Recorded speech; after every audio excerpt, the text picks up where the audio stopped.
Yes, people, it's me, Miss Jstar, and I'm just going to give you a bit of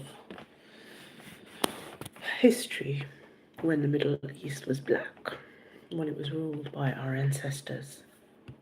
Now, to those who don't know, I'm from the Amhara tribe, and I was reading this really ancient text written by Jstar to the Pharaoh of Egypt about his nation being invaded, like him losing his territory, his country. Now, this empire was Amuru, so it was Canaanite territory. It was historically Ethiopian owned territory. So it stretched from, I don't know if you can see here, show you a picture. Let me see here.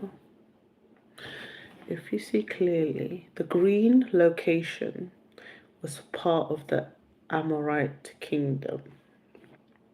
So yeah, just wanted to show you where it was. So the green territory would be known as so it was under Akhenaten, and it was during the Amarna period, and that was a time when Egypt was like taken over by the Amhara people, who are the Amhara people of Ethiopia, who are my tribe. There was a time when they also occupied the Middle East, so they occupied a place called Amuru, Kadesh, Kumida, Canaan, Jerusalem, Gaza, Megiddo, Tyre, which is Lebanon, Byblos, and Alep Emar. They also occupied Memphis, Elamarna, Thebes, and then it went down to Ethiopia. So that was all one empire. And I'm just reading the historical people of the Amarna period, 14th century BC, Abdi Ashirta. This is when he was losing his territory. And then we have 14th century BC, Azuru, today part of Syria and Lebanon. So those areas were historically the empire of the Amorites.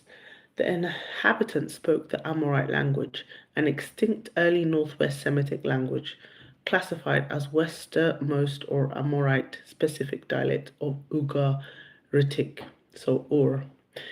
Now that language is very similar to Amharic. It's literally identical. There's no difference. So it's Akkadian, yeah. The kingdom shares a name with the Ephanos god Amuro. However, the exact relationship between the two is unclear, as the god Amuro functioned as the divine personification of the Amorites, and their stereotypes for the inhabitants of Mesopotamia, and was not an Amorite god. Amuru was first mentioned in the 3rd millennium BC as a geographical designation from the west from Mesopotamia. Texts from Ebla also refer to a place spelled Martu, with sources in the 24th century BC mentioning a king of Martu. The name Amuro appears in the Old Assyrian period as a geographical designation, often with a divine determinative prefix bearing similarities to the now god Ashur in the city of Ashur. Blah blah blah. Right, eventually, following the expansion of Egypt into Syria, Amuro became a well-defined geopolitical unit between the Middle Orontes and the Central Levantine. So that's like Canaan. Detailed documentation about the kingdom of Amuro, which is present-day Amhara people, Amhara land, mainly comes from the sources from Egypt and Ugarit. The first document leader of Amuro was Abdi Ashirta in the 14th century BCE, who united the Habiru, that means Hebrew, yeah,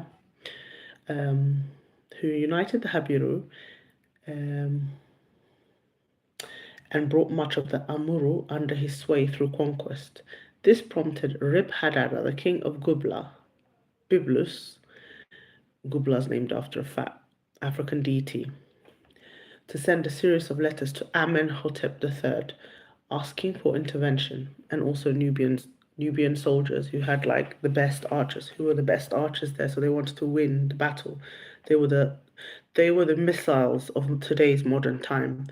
Black, long, tall Nubians with their archers. Like whoever had them, you'll be like ruling. So the ancient Egyptians obviously had them, so they were able to win. So the people of Amuru were begging for them to come and be against the invaders.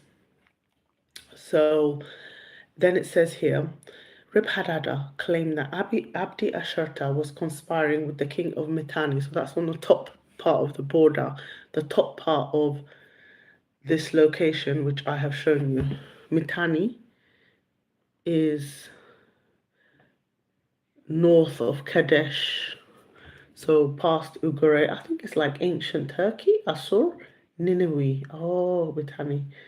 Yeah, so it's like really ancient. Yeah, so it's here. If you can see, that's Mitanni. The one in purple is Mitanni. The one in yellow is the territory of the Amorites. So these are, the ancient Amhara people. So that's who we're talking about.